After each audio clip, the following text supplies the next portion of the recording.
In November 1982, Michael Tighe was shot dead and Martin McCauley was injured by the RUC in a hay shed near Lurgan. 3 rusty rifles were later found there without any ammunition. The DPP, at the time unaware that tapes existed, following a joint MI5 and Special Branch eavesdropping surveillance operation at the hay shed, prosecuted Martin McCauley.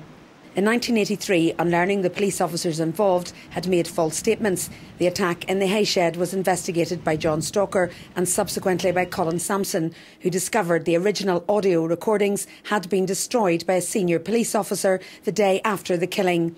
MI5 had also destroyed an unauthorised copy in 1985. In September last year, after his case was examined by the Criminal Cases Review Commission, Martin McCauley's conviction was quashed. In his judgment, the Lord Chief Justice said the Deputy Head of Special Branch had the tape and monitor logs destroyed because of the deep embarrassment this might cause. This morning, the Director of Prosecutions said, having grave concerns about this case, he's decided to use his powers to ask the Chief Constable and the Police Ombudsman to carry out a full investigation. Very concerned because very serious and important prosecutorial decisions were taken by a previous holder of this office. I am now concerned that the reputation and the integrity of the Office of the Director of Public Prosecutions can be brought into question if those decisions were not correct.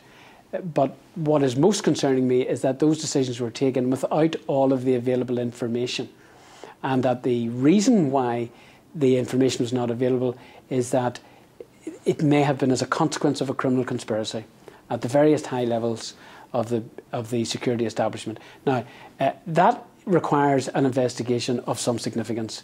As I say, I'm not prejudging the situation, but as the Court of Appeal has said, there clearly was reprehensible conduct on the part of somebody in the security services. And when the Court of Appeal makes a comment like that, that requires investigation in my view.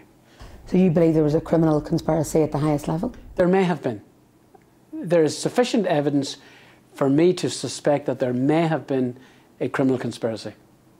The inquiry will not be undertaken by the Legacy Unit. In a statement, the PSNI said, in the interests of transparency and public confidence, the police investigation should be carried out by an external police service, and the Chief Constable will work with Her Majesty's Chief Inspectorate to identify a force.